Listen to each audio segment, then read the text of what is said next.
আমি মনিরুল বলছি, চলে এসেছি আপনাদের সঙ্গে শখের ছাদ কাঁদন নিয়ে। তো আজকে আমি আপনাদের দেখাবো বোগেনভেলিয়া এই গাছটি কিভাবে রোপণ করা হয়েছে আর ছোট্ট গাছে কিভাবে ফুল ফোটানো হয়েছে সেটাই দেখাবো আপনাদের। তো চলুন শুরু করা যাক।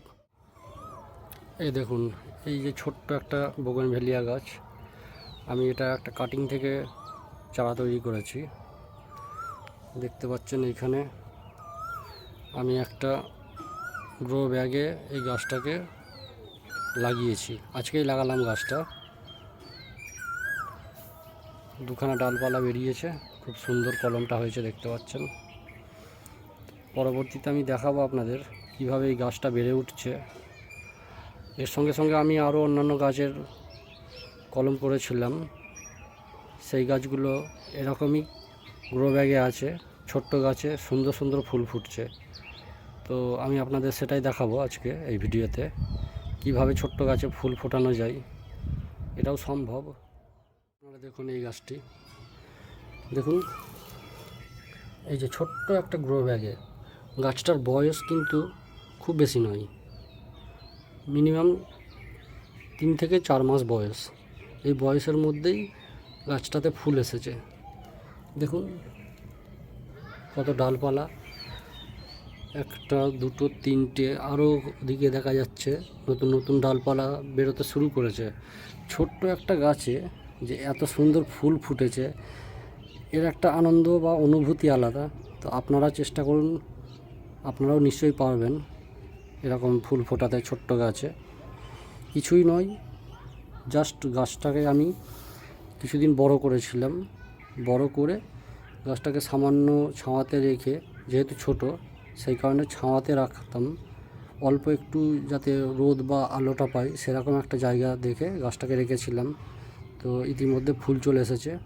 আমি এত ছোট গাছে ফুল নিতে চাইতাম না, একটাই কারণ যে কীরকম হয় ফুলটা, বা ছোট গাছে ফুল ফোটানো সম্ভব কি না সেটাই দেখানোর জন্য, বা আমি নিজেকে একবার এক্সপেরিমেন্ট করার জন্য এটা একবার ট্রাই করলাম। তো আমি খুব এক্সাইটেড আজকে যে এত ছোট গাছেও ফুল ফোটানো যায়। আর একটা গাছ আমি আপনাদের দেখাচ্ছি, সাদার উপরে একটা যেটা ফুল। দেখুন গাছটা কিন্তু মৃতপ্রায় অবস্থায় ছিল। দেখুন কি অবস্থা ছিল গাছটা, আমি সেটাই দেখানোর চেষ্টা করছি।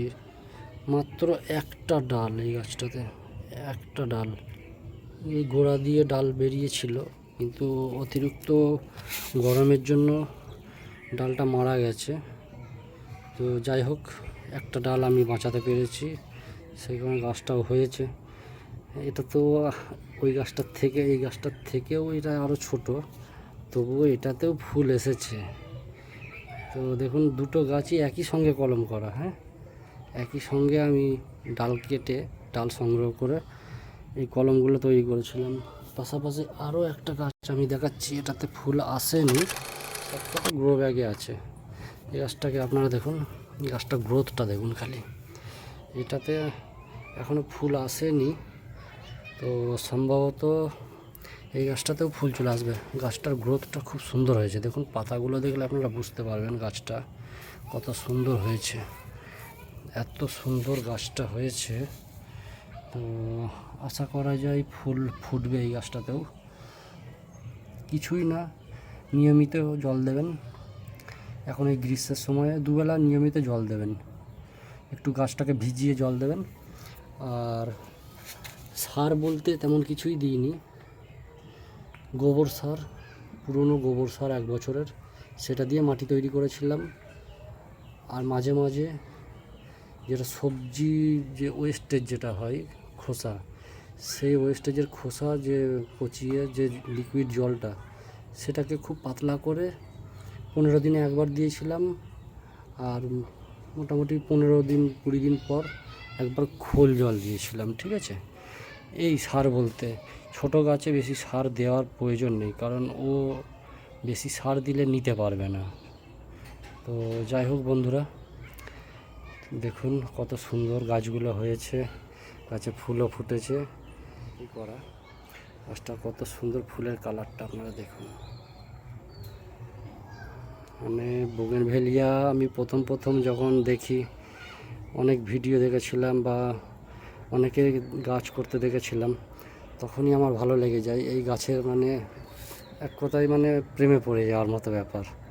এত সুন্দর কালার, দেখুন এই গরমেও এত সুন্দর যে কালার দিয়েছে ফুলটাতে।